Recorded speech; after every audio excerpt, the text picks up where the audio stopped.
Right. So last week, the week before last, I did the underpainting. Just talked a bit about underpainting and sketching out. Last week, I introduced the idea of colour.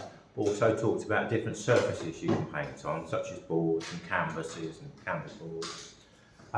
Today, I wanted to go into a little bit more depth about colour. So this is particularly for anybody who's new to colour mixing or who struggles with colour mixing. So for a lot of you, you'll be very confident with this already, but this will be relevant to one or two people, definitely. So with colour mixing, I use this colour wheel as the basis of my teaching. And this comes out of this particular book called Blue and Yellow Don't Make Green. This came out, I think, in the 1990s, so it's kind of after I'd been to art school. So I learned quite a lot about colour before this, but a lot of this I found was quite a good way of simplifying it and just being able to convey the ideas really nice and clearly. So yeah, the colour wheel is in here. The idea of blue and yellow don't make green, I think it's to do with light. And just talking about to Robert a minute ago. So light behaves quite differently to coloured pigments. So that's quite a lot of the gist of what's in the book. With light, if you're say with something like a television, you would have green and I think it's blue and red, and different lights. Those would mix up all the colours that you see on the television. With pigments, coloured pigments, it's yellow and red and blue, so it behaves differently. When I was at sort of kind of junior school or infant school, they told me that you could mix all the colours out of primary colours, which you can mix an awful lot out of a red and yellow and a blue, but you can mix an awful lot more if you've got two reds and two yellows and two blues. So I think that is a really good basis for any kind of painting, that you have at least two of each of the primary colours in your palette at all times. Which, to be honest, when I come to the classes, that's nowhere near what, you know, some of you will come in with like 20 or 30 colours, some of you will come in with about 6, but there will be things that are all kind of pre-mixed and you haven't got the basics that you need to mix the essentials. So with this, I reckon you can definitely mix about 90% of what you're going to need, maybe 95. What I would add to this is obviously white if you're painting with oils or acrylics. I also find that a brown is useful as well, because I find it hard to get some really dark colours without brown. So just mixing darks of these can't quite get it dark enough. You might be able to if you had a really dark blue, but this is a good place to start. One of the exercises I suggest when you're just starting out with colour, or if you want some more practice with colour, is to paint out some paint charts. So the idea of this particular colour wheel is, it's called a colour bias wheel, and if you like to make one of these of your own, I've got the blanks here, if you haven't got one already. So the idea is that the primary colours are very slightly biased towards one of these secondary colours.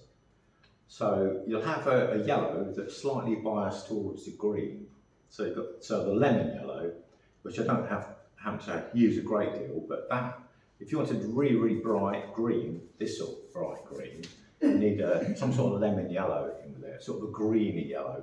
But you also need a greeny blue, and there's quite a few different greeny blues. There's things like Prussian blue, phthalo blue, and the one I use a lot of is cerulean blue. That's a greeny blue. So if you mix the lemon yellow and the cerulean blue, sometime here, you'll get this line of mixes. So what I've done is I've started with a little bit of pure colour here, and then just gradually added tiny bits of the cerulean until you get to here. This is a really good exercise if you want to get confident with mixing colour. Just get a bit of board or a bit of paper and some masking tape, and then you can try and mix this. So I've started here, and I think I've run out of the lemon, but I used the other yellow that I've got here, which is cadmium yellow. So the cadmium yellow is this one. It's a little bit more orangey. So as I say, this line will give you the brightest mix. If you use the orangey yellow, which is this one, and the purpley blue, you get this mix. So you've got much duller greens. If you want a nice dull green for maybe kind of summer foliage or something like that, they'd be the ones to go for. Okay, so that would be that. So what you do, you start with a little bit of yellow, and then pick up the tiniest bit of blue. And I think if you're mixing light colours, any kind of light colour, I find it's easiest if you start with the lightest colour, and then just put the tiniest bit of the darker one in. So I pick a little bit of my blue up on my brush, and chances are that'll be far too much. So what I do is I kind of put most of it down here. So I always have like an area where, I can just show you this, an area where I keep my paints. So I keep my colours out here, and then I'll do the mixing here and here. So that's, again, really good practice. So you've got somewhere to dip in and get the paints and somewhere to mix it. So pick a tiny bit of that up and then put most of it down there, because it's a very strong colour, and very little of that will make a difference to that. So you know, I can pop some of that down there. It would be slightly different from what I've got there. And then if I wanted it slightly stronger, a little bit more on the brush, again, put some of it down there, so that I'm not mixing that in too quickly. I find that if you're creating one of these, and when I've seen students create these in the past, it's very easy to go from here to about here, just in one step, and you miss out all these kind of very subtle, very light things. So that, you know, good exercise for you. If you wanted to mix a black, in theory, you'd mix a bit of all these colours together. So this is where I find that, let's get a different brush. So if I start with the darkest colours, like the blues and the reds, I use some Lisbon Crimson and some Ultramarine Blue. That gets me a nice dark, really purple that is. You can see that one there. A bit more blue. So if I put a tiny bit of yellow in that will stop it being purple, but it kind of goes more brown really than anything. So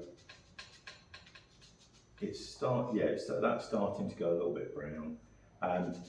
So for that reason, I quite often use a brown as well, just to get some dark colours. So again, if I use the purple, mix the purple to start with, some red and some blue, and then add some, this one I use is burnt umber, so it's a nice dark brown. So with that, I can get down to about that, which is, you know, as dark as that's as dark as I'm probably going to need for painting. I do use black, but for about 20 years I didn't. I just mixed all my colours from colours, and it's only really in the last couple of years I've just experimented a bit with blacks and greys. But that is quite nice, and certainly the Impressionists didn't really use black, as far as I know. They pretty much used the colours, and that was sort of like a new, and lots of new colours came on the market then, so they went colour. But if you've got something, say like my black top here, although it's a black top, it's actually reflecting quite a lot of light. So it's probably, in actual fact, it's probably more like a kind of charcoal grey. So that's probably easily as dark as I'm going to need to mix. So that's that. Another exercise that is, so that would be mixing the black. Another exercise that is quite a good one is, say if you're working from photographs, I might have shown you this before, I'll pop this one back up, which is the kind of photo for this part of the demo that I started the other week. If you want to mix and match specific colours, this works better with photos than the still life. If you've got a sheet of sheet of plastic, you can then mix a colour, put it over your photo, and just see how close you can get. So if I want to do something like this, kind of neutral grey, whatever I've got on my brush here, it's sort of perfectly black. I'll start with that. So it needs to lighten up a little bit. So in this case, I've got a blue and a red, which makes that sort of colour. So that's far too red at the moment and far too dark. So a little bit more blue, a bit bluer. So a bit more like that, and then it needs to go a lot lighter. So as well as getting the colours right, you can also try and get the tone values, the light and dark. And one of the good things about the oils is that you do, the tones stay as they are. Once the paint dries, unlike watercolours and acrylics, it stays the same tone. You'll find that watercolours will dry a little bit lighter and acrylics usually dry a little bit darker. So that's more like the tone. Now, if I half close my eyes, I can just about see that. So maybe a tiny bit lighter, but it's still a bit too purple. So I think I need a little bit of yellow in that. So when you're mixing neutral colours, so what I've got there is it looks like a kind of purpley grey. So if I've got a purple, if I go with whatever's opposite on the colour wheel, that will almost like sort of desaturate the colour, it neutralises it, makes it sort of more of a greyish colour, or a beige or whatever. So say we've got a bright green and we wanted to make it a softer green, you could add a little bit of red. Or if you had an orange and you wanted to make it browner, add a little bit of blue. So whatever you've got on the colour wheel, if you want to make it less intense, go with whatever's opposite, directly opposite. Another really good exercise is just get a colour chart and see if you can, I've got quite a few of these here if you want to try this. And you can use these bits of plastic and just try and see if you can mix specific colours and see how close you can get.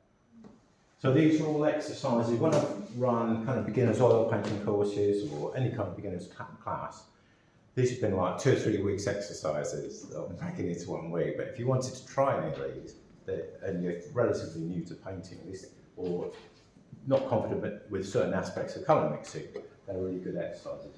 So to get this, as I say, to get that a little bit more neutral, I think still a little bit dark, it's got a bit more white, but I've added a bit of yellow, and to me that's a bit closer to it. That's probably about as close as I can get. Yeah, so it's about 3 or 4 goes. But that's, and I could do that with any of these areas. So if you've got something printed off. If you're working from still life, you just got to judge it. You just got to think, well, what kind of colour is that? So something like the pomegranate, I would say, it's a sort of purple, but it's not the brightest of purples. It's just a clean brush. With when you're mixing colours, the other thing is I find don't get the paint too runny. So I usually wash the brush and always dry it on a bit of tissue or a bit of rag, so it doesn't go too. Otherwise, you lose the strength of the paint. Yeah, pomegranate. So I'm thinking perhaps some crimson and maybe just a tiny bit of blue. And then I just try it on here really. Work that in. Something a bit like that. I don't think that's too far out.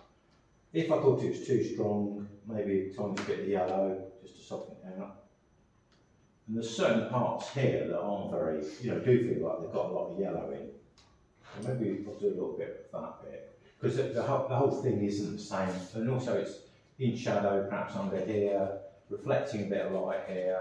So it will be quite a few different colours and quite a few different tones.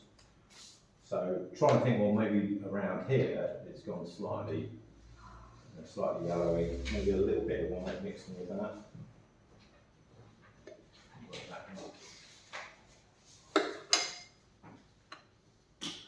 And then sort of gradually work area to area and build it up.